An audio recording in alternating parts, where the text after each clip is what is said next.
Off. Hello, my name is Brad Bodnerchuk, and welcome to the Half a Dozen Hospitality Podcast, where we discuss everything hospitality, from the food on the plate to the teams that make it happen and the community that drives this industry forward. On this podcast, we sit down and chat with some of the most exciting, inspiring, and innovative minds that make up one of the most dynamic industries that there is today. And today I have the pleasure of being joined by none other than Matt LaRue from Aurora View Farms. Welcome to the show, sir. Great to be here. So we'll fill the listeners in on the what, the why, the where, and how you are here today. But first, let's paint a picture of what your day looked like. You were telling me before we turned the mics on that this weekend, quote unquote, turned into a bit of a mess because of some certain things out of your control. But you're coming to us today after a full day of work at the local farmers market. Help me understand the difference between a rainy day market and a sunny day market. What is the difference for you as a vendor and also for the customers as well? Well, they're definitely at the Vancouver Farmers Market. There's the diehards. They come every day, no matter whether it's pouring or sunny. But you definitely get a lot more foot traffic on the sunny days than you do on the winter or the really rainy days. Right. But the people that are diehard farmer markets, they definitely show up on the rainy or sunny days. And do you find for yourself, you said that before we turn the mics on, this is your second year doing this. Do you find now that you are recognizing faces, you know who you're going to see rain or shine? Oh yeah, absolutely. And they generally, farmers markets are a place you kind of get a following. Yeah. Like, people are like, oh, this is my meat vendor or this is my vegetable people. How did you guys decide to go down the path of the farmers markets? Seemingly you've been in business, and we'll get into this I'm sure in just a bit, but in business for more than 2 years having Actually, cattle. not. Oh no. No, oh great. just 2 years. Oh, perfect. So we Well, bought good the farm. segue. Yeah, we bought the farm in 2016 Oh, and we okay. started selling meat in 2017. Oh, so this is like New. brand new. Yeah. Okay, so great segue. And then paint me a picture of what you were doing up until 2016. I used to work for BC Hydro as a contractor, and I trimmed trees. Okay. And did vegetation management in the northern part of the province. Wow. So very different than cattle farming. Yeah. And my wife didn't like the fact that I was pretty much away every single day of the year. So we thought, let's buy a farm. as you do. And, not a 5-acre farm. We went for 1,800 acres because that seemed like a good idea at the time. Go big or go home. Yeah. And what has the last 2 years been? Sorry, I had no idea, which is amazing. So I'm looking forward to finding even more about you now. But what have the last 2 years been like? Has it been a steep learning curve? I know you come from. Absolutely. Yeah. Yeah. I would actually say I've had lots of businesses, but I'd have to say farming is by far the steepest learning curve. Just there's so much to know and lots of little nuances. Like when you open a Subway, you kind of get a manual, but Right. the manual is kind of really kind of specific to your area. Mm-hmm. And everyone has a million ideas and everyone farms differently. And so you kind of got to take all the information in. One thing that was really lucky for us, the person we bought the farm from is an older bachelor, and he agreed to stay on for a year. Oh, okay. So, when we had questions, we could go over there and he'd be like, well, this is how I did it. Kind of He like would just kind of leave it at that. He wasn't one to say, this is how you need to do it. He would just say, this is how I did it. And if you forgot to ask for advice, 2 days later, he might say, I don't know if I'd have done that. Where is said farmer now? Do you know? He's actually just lives right next door on our neighbor's farm. Oh, so okay. if we need anything, we're still around. We've become good friends. What have been like? Paint us a picture of maybe the reality you thought you were getting into and the reality you have gotten into. Has there been anything that really sticks out that's tangible? Oh yeah, just like, I just think literally everything. I think a lot of people our age are kind of romanticized about going farming and, it's the way to go. But farming in reality, it's super cash intensive. Like it's not just buy your place and voila, the money starts coming in. Right. You need a lot of equipment. And the thing about it is that when you need to hay, your neighbor needs to hay. So it's not like you can just wait around and say, oh, could you come over and do my hay after? Right. By that time it'll be raining. Right. So you definitely need to do that. And then luckily my wife was a dairy farmer, comes from a dairy farming family. Okay. And one of the guys she went to school with owns a dairy farm just down the road from us. So they've been extremely helpful for farming as well. Oh, nice. They've got about 3,200 acres, and he's a very progressive farmer. Oh, yeah? And really knows the stuff. So it's like he's really helped us in a lot of ways. When you say progressive farming, is it almost a throwback what he's doing, or is it like he's employing technology and he's employing different? Yeah, he loves the technology. Okay. Like, I mean, he's got all the self-steering tractors and that kind of stuff. Right. But what he's really innovative in is in his soil technology. Like, he really he invests a lot of time and money and effort into making great soil. Okay. And it pays back big time. Can we ask what the name of his farm is? Yeah, it's Artique Farms. Artique Farms? They're a dairy farm. So okay. You can't really buy. It just buys milk through. Right. So how important then is soil? I know myself, I've read enough on the topic, and I'm a big follower and a passionate reader of Michael Pollan. I don't know if you know Michael Pollan. He's an author. He wrote Omnivore's Dilemma. And for a long time, he's been preaching like the health of the soil. Mm-hmm. So was that something you knew going into this? It's something I was interested in, and you definitely have to. That's where you like get your soil tests, and then you've got to like, okay, so what do I want to grow? And then you work with your agrologist and say like, this is what I want to grow.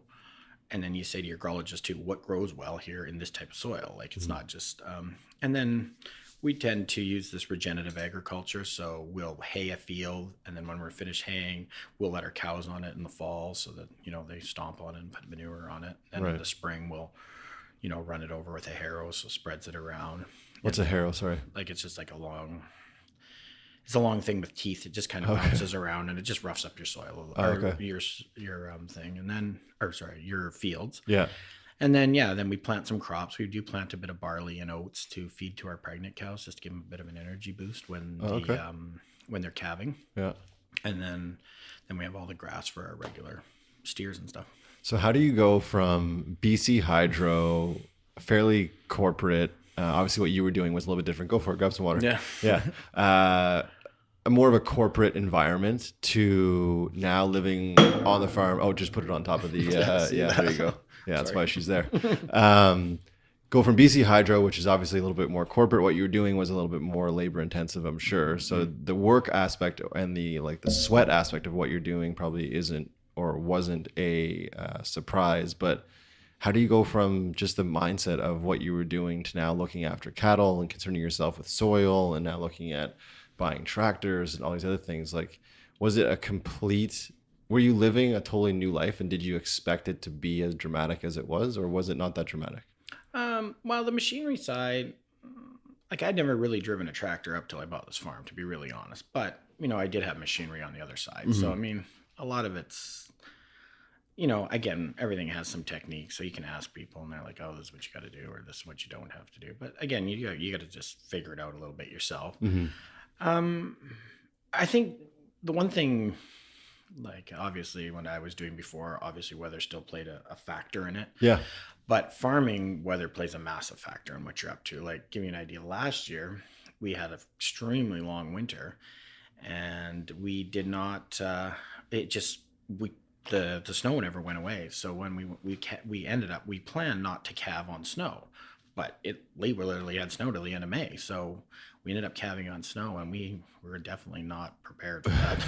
What does calving on snow equate to? Like, is it just more challenging? Is it less sanitary? Are there more? Yeah, it's all of them. And then it's melting at the same time. So then it tends to be more muddy. So we ran into this disease that's like scours, but you never see any of the sign of scours, which scours is just kind of like a diarrhea that calves get, which they'll die. Similar in humans, like as a baby gets it. Yeah, right. In Africa, it's a real common problem where baby die. It's like identical in calves, but this was a scours that happens in the mother's womb, and so often the calf would come out healthy, everything looked good, and then you'd go back the next day and you're like, hey, wait a minute, that calf didn't move.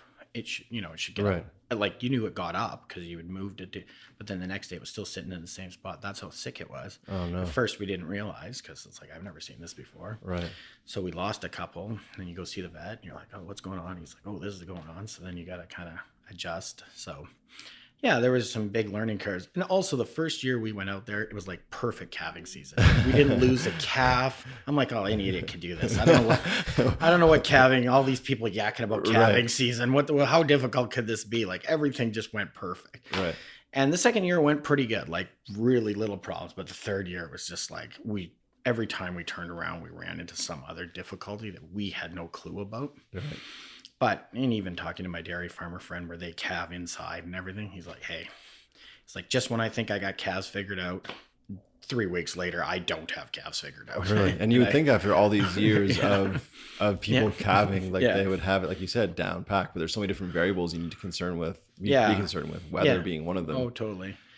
And also, like we have a vet that lives right next door to us, and he's a farmer, and I mean he loses them, so it's a little bit like, oh, okay, well, right. If the animal doctor is losing them, then you shouldn't feel too bad. Yeah. So I mean, there was a little bit of that, and the biggest thing I found, I think there's always a tendency you want to, what you know, but I really had to learn to listen a little bit to be like, okay, this old guy actually knows what he's talking about, so really every little word he said, take this into account when you're doing whatever you're doing. Who has been has it been the previous owner? Who has been the number one resource for you? Has it been the previous owner, partly just because he's farmed in the area since 1968. Oh, okay. So, and he made a living at it, and I think it's one thing you always got to keep in mind when you go and do something else. See who actually made it for 40 years. I mean, there's lots of people out there that are just doing it, talk and do whatever, but like who actually made it.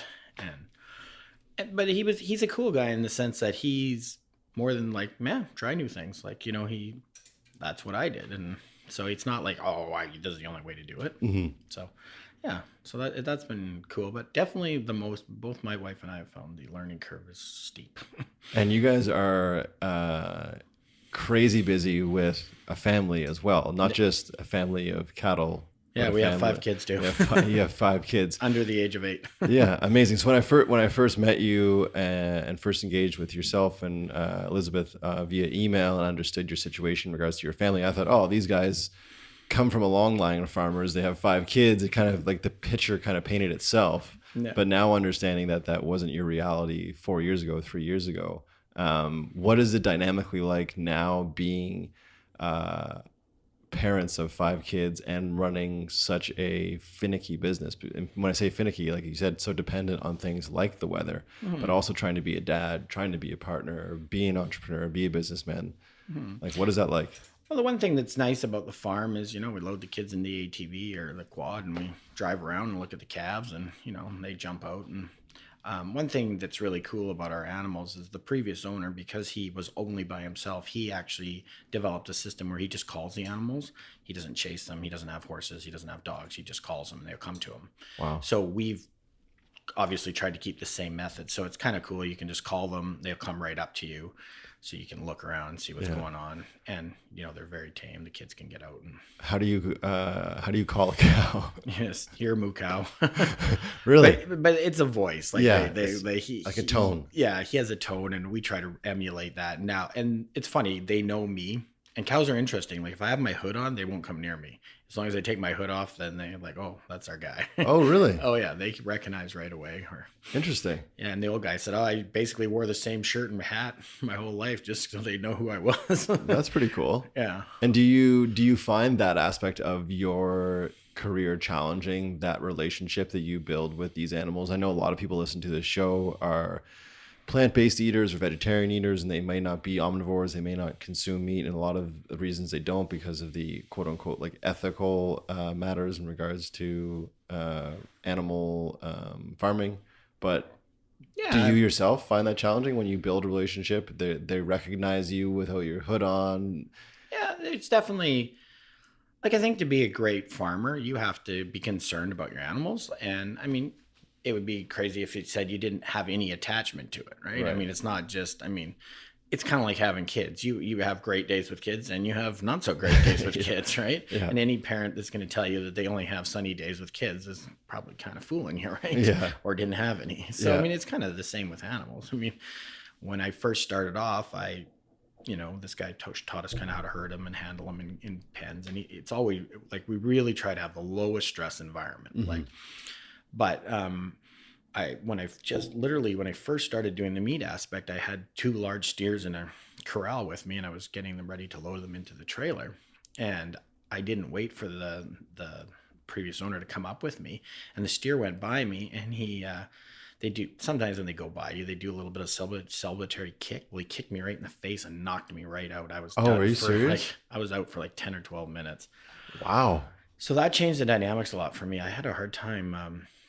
I really understand where like hockey players with concussions and stuff like that. Like post-traumatic syndrome. Oh, totally. Yeah. And my whole life, I never even raised my voice at my wife. And then when things would go wrong, when we're doing, say, animal handling, I'd all of a sudden recognize I'm like, oh, I'm yelling at my wife for no reason, just because I stressed out in the situation. Right. Yeah. So it can be, but anyways, I mean, going on to that, we really try to handle everything very low stress. There's no screaming. There's no, we just try to move them to where we want to go. And then, obviously they don't always want to go where you want to go, but we have a series of, you definitely get attached, but I think you have to keep it in his perspective, right? This is sort of the food cycle and life cycle. Oh, totally. I mean, if we raise, I don't know what the world population, but I've heard it's like 1.5 billion cows and nobody did anything with them, we would be soon run off the planet, right? So, exactly. I mean, it is for our benefit. And I mean, obviously we work very hard to treat them as ethically as possible. Like, I mean, even our butcher facility is only 5 minutes from our house. Oh, wow. So it's just a quick trailer ride. And again, even there, it's like we try to keep everything as calm as possible. And, it's, I think especially in Canada, I think a lot of people have watched various food shows that, showed kind of incredibly stressful situation for animals and stuff like that. But I think in Canada, we try pretty hard to be ethical with it. Help me understand the process again from calving to going to the butcher, and paint the picture for me as well, the difference between truly grass-fed and like conventional farming. Yeah, for sure. So what happens is we usually calve. We're not really stressed out about getting all the calves out in the first week because we butcher every 2 weeks. So it's not like some people want them all done in 2 weeks. So then they get set up for the auction on October 18th and they all weigh 505 pounds. Right? So, but that's not as important to us. And when you do grass fed, it's kind of hard to get them all finished at the same time anyways. Like grain is a great equalizer. So this is why farmers use it, because they get paid by the pound. And if you can get everyone at the same size, when you go to the auction, if you have 100 calves and they all weigh the same size, you're going to get the most amount of money. Right. If they're all over the map, then, buyers are like, oh, I wanted this group. So we're not that concerned about that. So we have our calves. Usually we start calving about 1st of April, but we'll probably finish sometime in July. There's some stragglers for sure. So then we leave the calves on their mothers for about 6.5 months. Or 7 months, and then we wean them. And what we do to keep the lowest stress environment with weaning is we just put the calves in a pen, and then the mothers can come right up to the edge of the pen, so it cuts all the stress down for the calves. Their mothers are right there. The mothers will call for them, because what mothers do is, as if they're missing their calves, they call for them, but the calves can't get through, so eventually the mothers just lose interest in calling for them. Oh, okay. But they can be right up to them, so it doesn't stress the calf or the mother out too much. Right. And really, the only reason the mother is calling for them at this point is the same reason, a woman would have to breastfeed. They're engaged or engorged, right? Engorged, yeah. So, but I mean, by 6 or 7 months, they are producing a lot less milk. So then after that, then we just feed hay to these calves, and then about 3 months later, then they can go on grass, and they're isolated. They're in their own fields. And then the cows will go on the other side of our property, and that's where they'll calve again. Okay. And then, then we raise them up as a group, about 90. We'll take 15 or 20 heifers and make them into cows. We'll get them bred. And then it takes between 18 and 24 months to bring a grass-fed animal up to 300 pounds per side. And then when we roughly figure they're in that rate, that's when they'll get slaughtered. Oh, okay. And the real difference between what I'm doing, the problem with grass-fed is literally somebody could feed it in a feedlot grain, right up to the 2 days before they plan on shipping it, give it a bale of hay and call it grass fed. Yeah, so much gray area, right? So much gray area. And also the other thing is a lot of people, especially in this region, don't realize is that primarily your grass fed beef is actually coming from Australia and New Zealand. Oh, really? Yeah. So stuff you're buying in like major grocers? Yeah. Yeah. And especially butcher shops and stuff like that. Okay. So a lot of it's coming from there. So two things is like where I live, I've got a fair bit of rain. So the quality of my product is really good because my cows don't have to walk so much to get their product or their grass. But like in Australia, the average cow needs 30 miles. Oh, really? Yeah, there's just not a lot of grass there, Wow. in most places. So yeah, I mean, it's kind of unfortunate right now. The Canadian beef industry hasn't caught on to the shift in consumer and it's too bad because we have the ability to do it here, but we're just not for some reason totally shifting. But we might have to pay the farmer a little different instead of by the pound or something. And what do you think that system would look like if you could articulate that? I think consumers would end up having to pay a little bit more, but I think it would be, better for the environment, better for ecology. And also grass fed is just so much better for the human being itself. Like we weren't really, and it's actually better for the cows. Cows were never really designed to eat grain. It's just a kind of a cheap trick to get them raised up quickly, right? It's even like soil health, right? Like for years, what we did as farmers is just pound the nitrogen to it. But nitrogen is just crack for plants. It's not really sustainable for plants. Plants need a whole balanced soil. And that's the same with cows. Like cows need a balanced diet of grasses and the mineral and everything they get. When we just engorge them on grain, like 90% of livers that come out of grain-fed cows can't be fed to humans. They're just so damaged. Really? Yeah. What does it look like? Like they got big scars and sores. Really? Yeah. Like you wouldn't even want to go near it with a 10-foot pole. Were you ever tempted when you and Elizabeth purchased this farm? Were you ever tempted to go the conventional route? Like obviously, like you were saying, from the economic standpoint, it makes, I could see the allure to go, man, I can get all my cows weighing the same. I can get top dollar per pound. I can sell them all in one bunch. So there's the economics of it that's attractive. Sure. But and the ease of it too. And like all you exactly. do is just get them there. Right. Phone up 2 liners and say, come pick these things up. They run them through the auction house to send you a check and you go home. So why not do that? Well, because I think we were always kind of like interested in food, and I don't know. I as a child, we did have a little farm, like 4 acres. And like a hobby farm? Yeah, that's how we did it. And I always thought the beef tasted pretty good. And also, I mean, my wife's family is involved in the dairy industry. And like, it's interesting to go and watch that, but it's really like highly commercial. And, nothing like dairy milk in Canada is amazing. Yeah. It just really is. Yeah. All of it? Yeah. You can't, the testing and everything is just, it's incredible. Like there's no antibiotics in their milk. I mean, if a guy comes in and picks up your tank and he takes a little thing and there's a little tiny bit of like a trace amount of antibiotics, boom, that tank gets dumped. Really? So and farmers, a tank is how much, sorry, as far as volume? It'll be like 5,000-6,000 liters. So guys just can't take any risks. Like it's very, but I mean, and again, like to be a great dairy farmer, you have a nutritionist, you have a thing, like all this stuff comes into play, right? I mean, and like, just an idea with dairy farming, people don't know. If you clip the cow's toenails, you get 3% more milk. Like all these things have gone into, all these things have gone into like the science behind it. And I'm very interested in the science behind all these things. Have you always been a bit of a science buff? Like, yeah, I'm just interested in the science. And like, even like, here's the thing, we were talking about what could change. Like, so if you gave a cow a shot of hormones or steroids, that shot costs you $10 and it would produce $40 more with the meat. So if you're just an economics guy, you're like, why wouldn't you do that? Right. I mean, I get it. Like, I mean, if you're just trying to make a living, man, why wouldn't you do it? It's $10 for $40. I mean, makes sense. Yeah. So if people don't want that, then they have to say, look, I'm willing to pay more for this because I know it's this way. And farmers will change their trend. Right. And the other thing too, is that I went to a conference recently and like soil, for instance, we've gone so away from mixed agriculture. We're either like farming cows or we're farming grain or we're farming peas or whatever. Yeah. But they were saying across the entire prairies, since we've kind of gone to this monostyle agriculture, we haven't created 1 pound of soil. You need animals to help you create soil. They punch all the crap in the ground, they manure, all this kind of stuff, right? But when we just go that, all we do is, even with great farming techniques, we're still just losing soil and adding salination to your soil, right? Wow, So I had no idea. so that's one of the, so I find that like really fascinating as a farmer, and how you can do that. And like, like cover crops allow better water retention. Like there's so many great ways.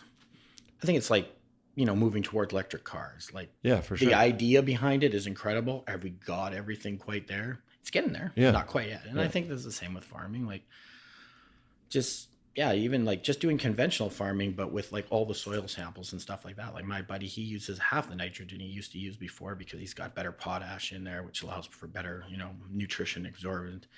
And so it's like it's an education. Yeah, and he blew me away the other day. He came with some grass hay, and he's like, guess what the protein percentage on this is? I'm like, I don't know, 14, 12.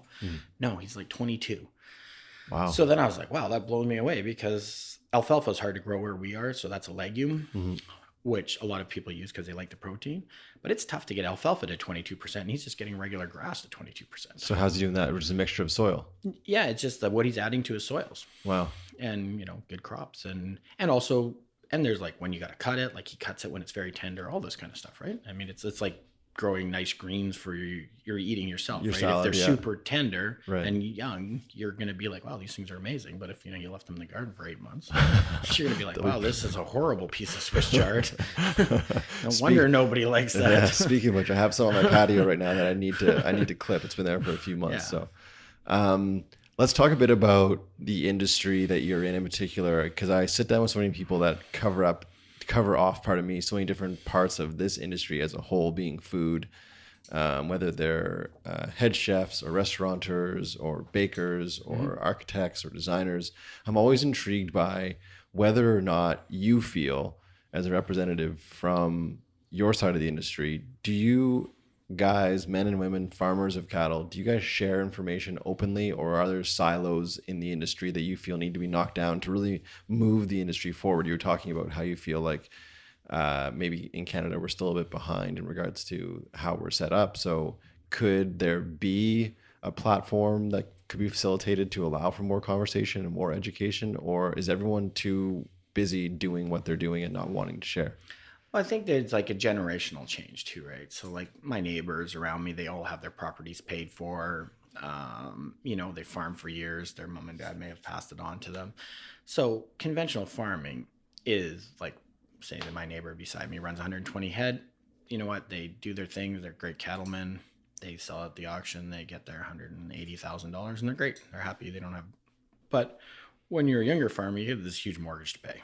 And it's like, there's no way that 180,000 is going to cut anything for me.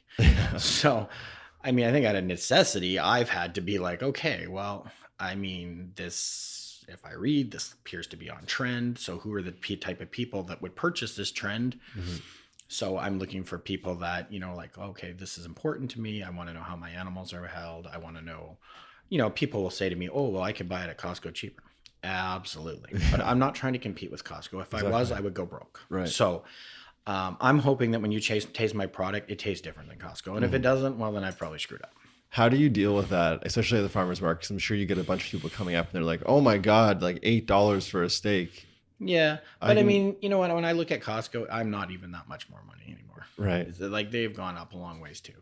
And it's just, I've had some pushback. People will be like, oh, well, it tastes a little bit gamey. I'm like, yeah, because the thing about, if you just want like very similar tasting beef, if you just feed them in a feedlot out of a tractor, you're going to get the same taste all the way Consistent, through. Yeah. But if you have them out in pasture, when they come off hay and start eating grass, they're going to taste a little bit different. They're going to be a little stronger. So I tell people, I'm like, if you don't really like the strong taste, no problem. Just wait till the thing's in the fall. It won't taste strong. But when they first jump on the grass in the spring and you happen to buy one of those, it's not going to taste like Costco. But do you have a lot of people that I've had one or two pushbacks on that one. Yeah. It's like, what? Well, it's grass fed. I don't know what to tell you.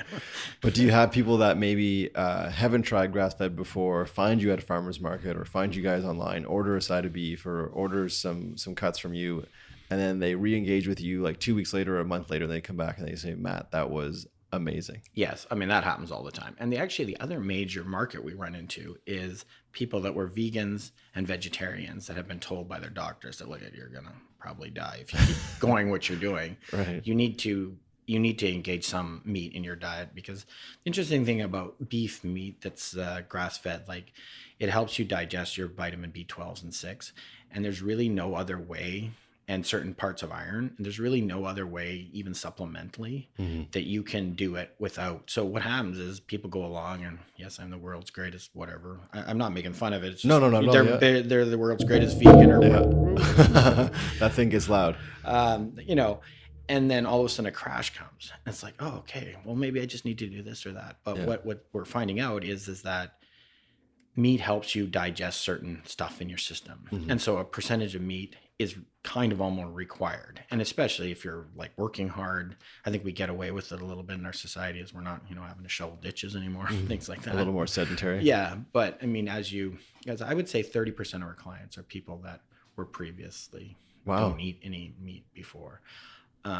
It's amazing. Sorry, go finish your thought. Yeah, go ahead. I was going to say, it's amazing to me as well how many people that I hear, even when I'm walking around booths like yours at the market, or even just someone that's growing lettuces, the conversations that they're having with the customers and how educated the customers are now. Oh yeah. So have you even noticed from totally. Yeah. Oh yeah. I was gonna say, just from when you started to now, because it hasn't been that long, but have you noticed there's more dialogue being had? Oh sure. People want to know, like, okay, grass fed, is it grass finished? And yes, absolutely. And so is it free roaming? And yes, no, we don't feed in feedlots. I mean, our cows just drink out of the creek and, that kind of stuff. So, I mean, yeah, no, I think that matters to people. Like, I think, there is obviously like kind of a, urban rural divide. And like, I think people probably sometimes realize in the city that maybe, they're sucking up resources. So they want to do that in the most ethical possible way, where people that live out in the country are just kind of like, well, this is where we live. This is how it's done. Right. Right.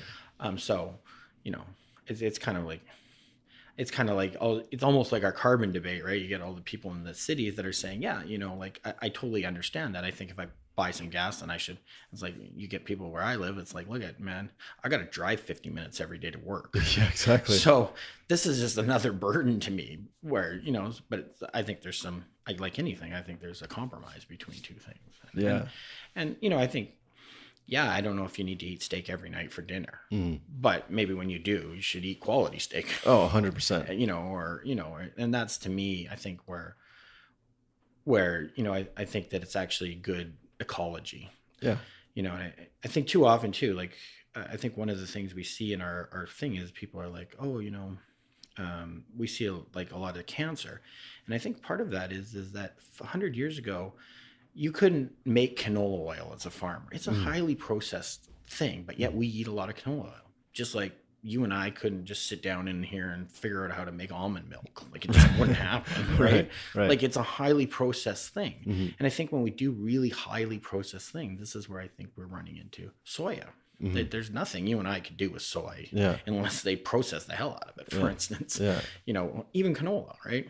I mean, it's not something that your grandmother could have grown and be like, hey, look what I just made. No, it's like, it's something we've developed through our incredible, humanity, ingenuity, and we've been able to use it. But if you'd have gave it, canola to a Roman, they would have been like, what do I do? Okay, well, we'll stick it on the table. It smells nice. Got a nice yellow flower. You know what I mean? So I think part of like our diet should be kind of trying to get back to more of our natural.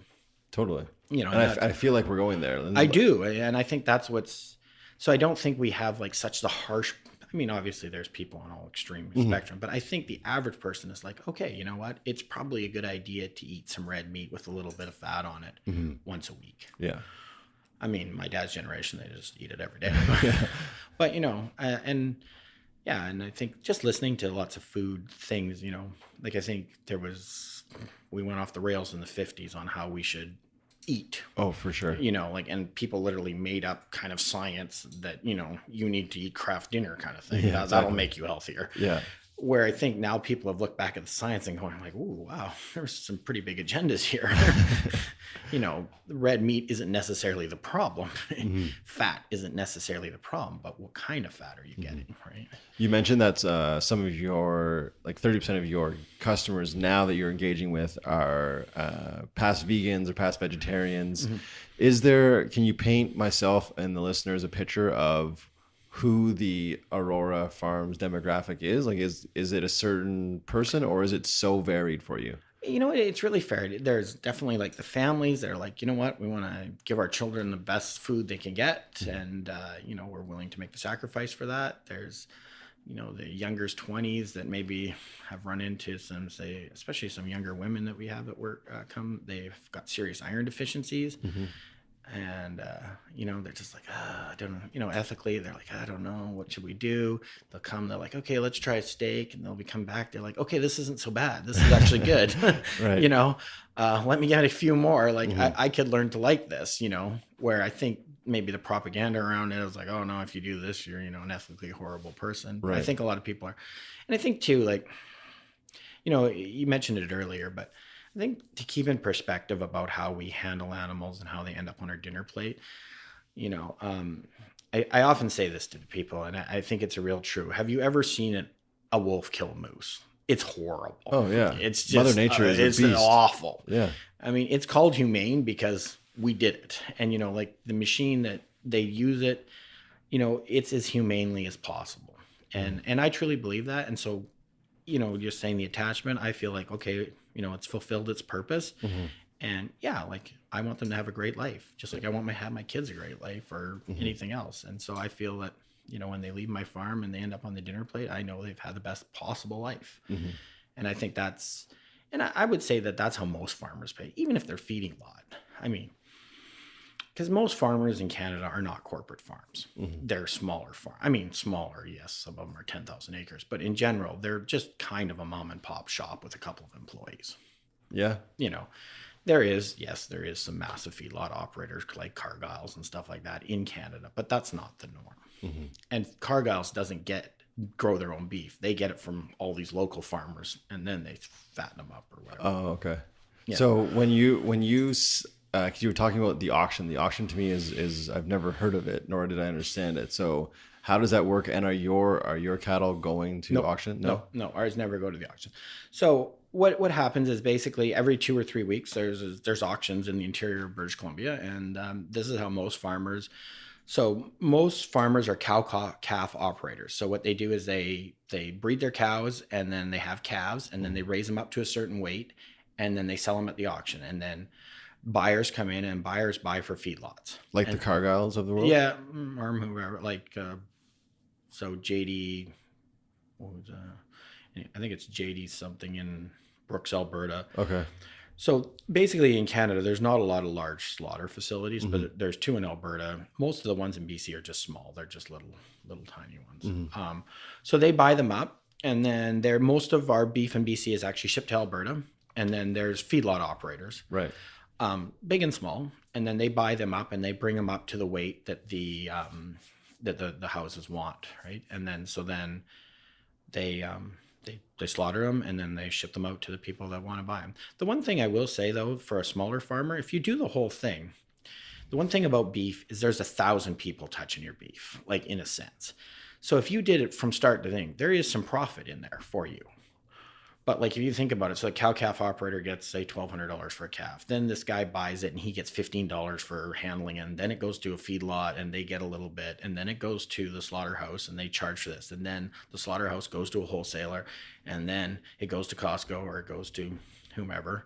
And they get it. So, you know, 10 people touch your beef and everyone's got to make a little bit of money off it, right? Yeah, it's crazy. I never thought of that. Yeah. So, I mean, if you're just your own person, you get the chance, you know, basically to make your own money on it. So there is money from start to. But I mean, one of the problems I don't face, but a lot of smaller beef producer faces, there's just not a lot of smaller facilities to handle the beef. But we're really lucky in Prince George. We have a facility that's just 10 kilometers down the road, and they've been great to work with. And how important, just to change speeds for a little bit, how important has something like the farmers market been to you and Aurora View Farms? Like, how important is that to you and your brand? Oh, it's very important because like it's where you can get people to try it. I mean, I kind of liken it a little bit to, if you're a musician, you got to play a lot of Smokey Bar.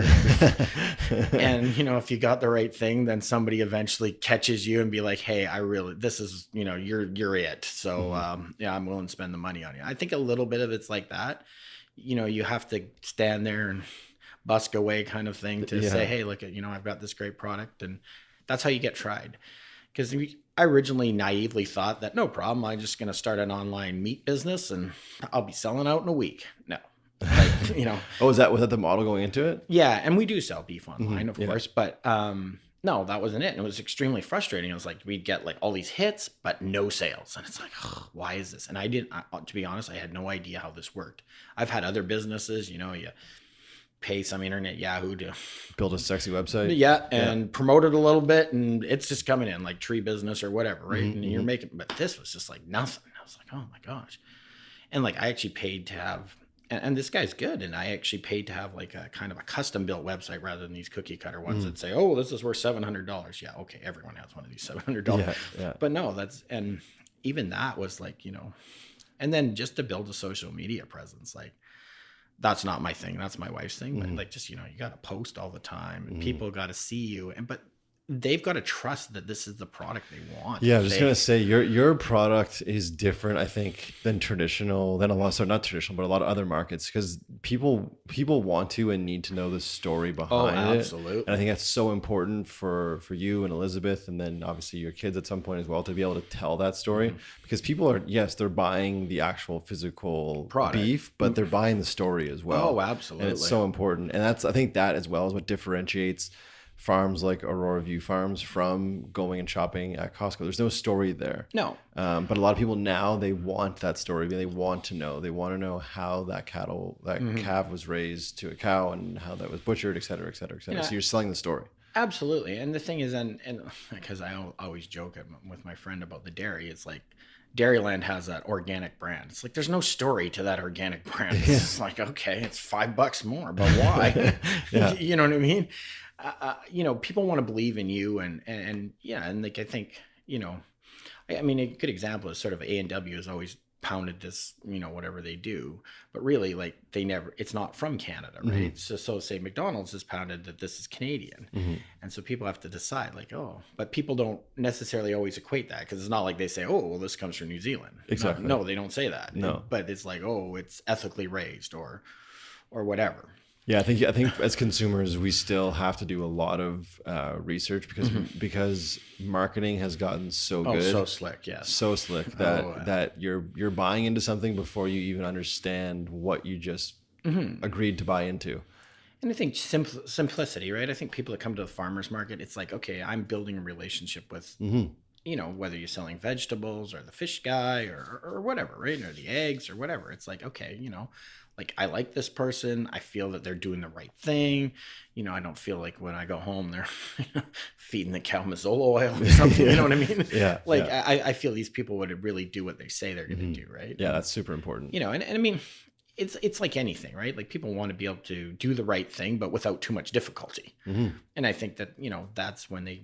I was amazed when I first came to the Vancouver Farmers Market. The first day I was there, I was like, I had all these people. They knew more about the farm than I did. I was like, oh, okay. Yeah, we've checked you out. I was like, oh, okay. Your job is done. Yeah. I think that's where a slick website and good social media can kind of play into your favor, right? Totally. Can save you a lot of that legwork, if you will. And I think, too, like, I definitely feel like when I grew up as a kid, my parents were just like, man, we just need to feed these kids. Like, it costs money. My mom fed us vegetables. We did all those things, but if she could find a place, maybe the vegetables were cheaper. That's the vegetables we ate, for lack of a better term. Where I think people now, I noticed this as a kid. I went to Mexico, and I noticed that people there spent like 60% of their income on food, and in North America, we spent like 12 back in the 80s, like, if that. Yeah. But now people are like, no, like, food is a big part of like the social network. It's like, you go out with your friends or you make a meal at home. You want that meal to be like, wow, this is great, right?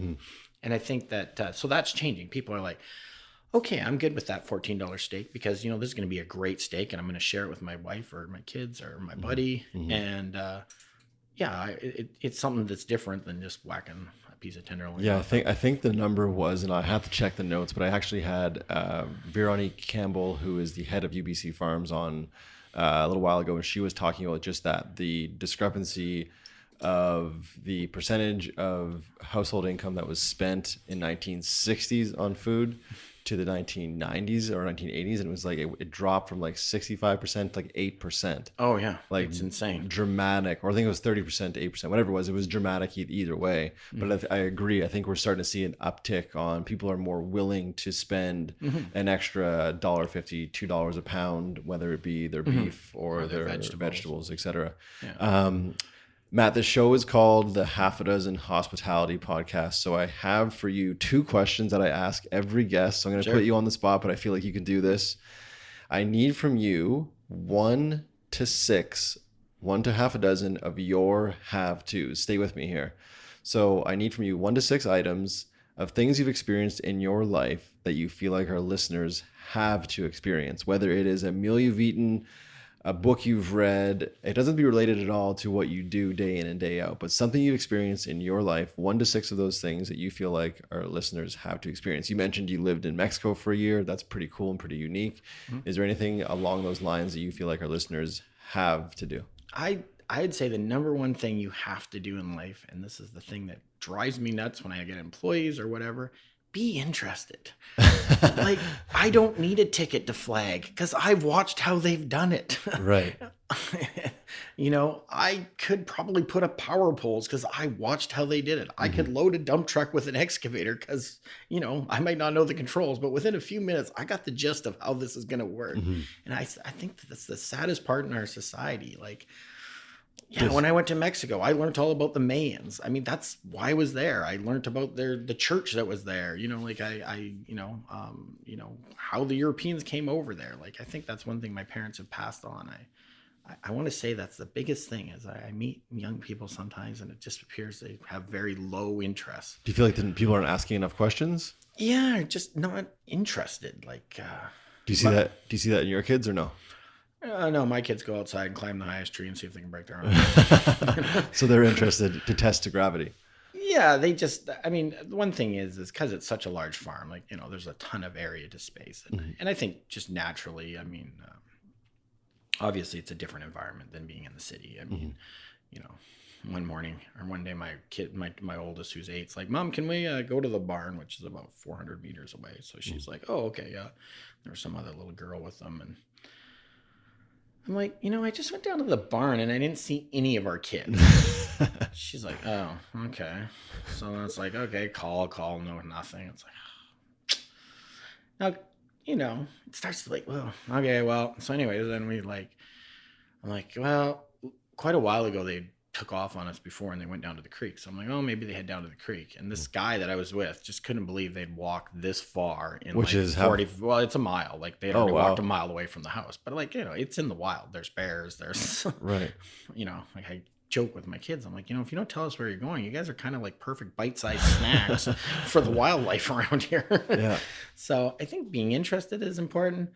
I think, you know, I mean, if you have the opportunity traveling, but not just like to big resorts. Like I'll always say, like, you know, I went to Mexico and I saw a lot of people that wanted to do good things in Mexico, but I think you have to realize what people need versus what we think they need. Oh yeah. You know, like we live in a cold climate.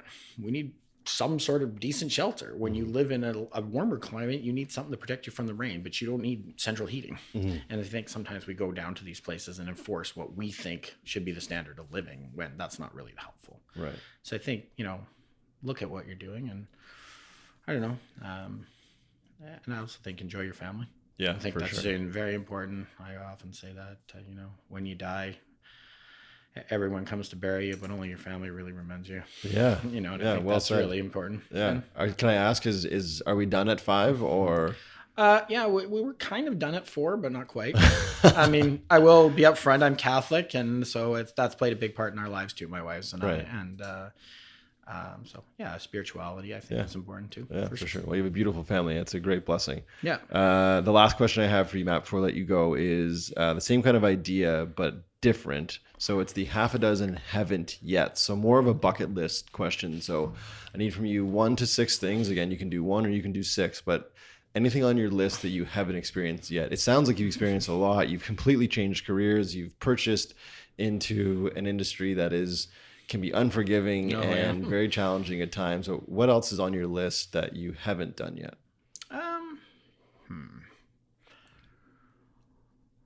Well, actually, there's one thing I would like to do, and I'd like to do it with my family. I'm not sure we're at the right age, but I would like to do the Santiago Camino. It's an 800-kilometer pilgrimage through Spain and France. Oh my God. And you just walk the whole thing. What? Yeah, so I'd like to do that one day. So that's a bucket list thing. And what it is, it's all set up. A million people a year actually do it. Okay. And it's all set up. You walk about 15 kilometers a day, and then you stay in like little, I don't know, hostels. And then you get up the next morning and go. And how long would that take you to do? Probably with my children, about 40 days. Yeah? Yeah. That sounds amazing. Yeah, I'd like to try that and some other things. I definitely like bucket list wise, like to be a really great like learn how to really unite your animals with your environment and your soil. Like I definitely want to learn a lot more about that. And I feel like I've scratched the surface, and there's just so much to learn, and there's so much like really good information. Like even like the UBC farm does a lot of really great stuff. And there's some really innovative. I think the final thing too is also to do some really cool like environmental integrate, like have some solar stuff and collect your rain or collect some of the water that runs off our property for irrigation rather than pumping it out of a river or things like that. I think that would be really important on a farm side. And I think the last thing is just like get some more free time with my kids. Well, I appreciate you donating your free time to the podcast today. If people want to reach out and they want to engage with Aurora View Farms, how best to do that? I know you mentioned there's a slick website, there's social media that Elizabeth takes care of, obviously the Vancouver Farmers Markets as well. Yeah, I think we have auroraviewfarms.com. You can certainly email us there, and you can also purchase product online as well, right? Absolutely, yeah. So we have a website that's powered by Shopify. Okay. And one of the things that we brought into the market is we tried to do, if you order in the Lower Mainland or whatever, we do home delivery. Beautiful. So you don't have to really worry about it. And can people can order, I'm assuming, everything from a full side to different cuts? We do free delivery kind of after $100 of food. But you can order full sides, full cows. Really, we try to accommodate. The one thing that when you buy a side from us, when you order it, you get it cut your way. So you can give us all the instructions, and then if you want 2-inch steaks, no problem. We'll cut them all into 2-inch steaks. If you want offal or whatever, you can have it cut your way. If you don't like roast, we'll grind it to hamburgers. If someone's listening right now and they're sitting on their laptop and they're punching in your website and they're going to go order something, if you had to share with them your favorite product, the favorite cut that you guys produce, what is it? What should they be buying? What should they be trying first? Well, from a steak point of view, I love the New York strip. Yeah, it's my favorite. I know you tried it. It was amazing. It was amazing. I don't know. It's just my wife and I have figured out how to cook it pretty well, and it's pretty good. From like an ease standpoint, I know we constantly get great feedback, and we enjoy them a lot. Is like our hamburger patties. Oh yeah. They're just wonderful. They're just all beef. They got a little bit of spices in them. You put them on, they're 5 ounces. You throw them on your barbecue. You barbecue them, and you get a nice 5-ounce burger patty. You don't lose, down to their quarter inch from where you started. What causes that in other burgers? Is it water? Like they add a lot of water. Right. So I mean, you can make a lot of money with water. Yeah. And I mean, you got to always watch that when you see like something. I think too, that's the thing about being interested. If you see something that's like, $3 a pound, really? I always say, I always say it to my dad. My dad, God love him. I love you, Dad. He's back in Nova Scotia, and he'll always, he'll call me or email me and tell me about the great deal he got at Costco. And I say, it shouldn't be that cheap. That should make you, like you said, be interested and ask questions like, why is that tenderloin it's so cheap? It shouldn't be that cheap. So ask those questions. Those questions. And the thing is too, right? I mean, all these places, they're designed to make money, right? So they drag you in on some lost leader, giving you a hamburger over $2.50. But I mean, they get it somewhere else. And you have to think they don't. Yeah, exactly. So I think that's important. Yeah. A little lost what you're asking. No. I was just saying how there is a disconnect a lot of times. People don't ask those questions. Originally, I was asking about why some burgers they lose that shape and that weight so much. You're saying it's because of water. Yeah, and one thing we do is like all our products are 100% beef, no fillers, and if they're like a sausage or whatever, there's just a little bit of spices or whatever, and that's it in it. We really and that's been the wonderful thing. Our butcher is Untitled Farms, and I'm very impressed. They always try to make sure that your products are your products and they come out the best way possible. Yeah. I've heard horror stories of guys bringing in cows and getting back moose, and that's never happens at our. I'm always amazed how well like their packaging and just like they're such good quality butcher. Yeah, you need that as well. Spending time and effort that you guys spend on your animals, you need to be sure that have that assurance that whoever's butchering and packaging your product is doing that. I want to say thank you so much, Matt, for coming on to this show. If you guys are listening to this and are interested in trying out Aurora View Farms, please visit their website, or if you are local and able to get to the farmers market, they are at the Nat Bailey Farmers Market every 2 weeks. Yeah. Every 2 weeks. And I think you can get us on Facebook at Aurora View Farms too. This is not my part at all, but I'm pretty sure that's how it goes. Yeah, we'll put it in the show notes. Thank you guys as always for tuning in week after week. Be sure to tune in again next week for a brand new episode. Again, thank you, Matt, so much for coming on, sharing your time, your knowledge. Until then, guys, be good and do good. That's it. We did it. All right. Done. Thanks. Congrats. Yeah. How was it?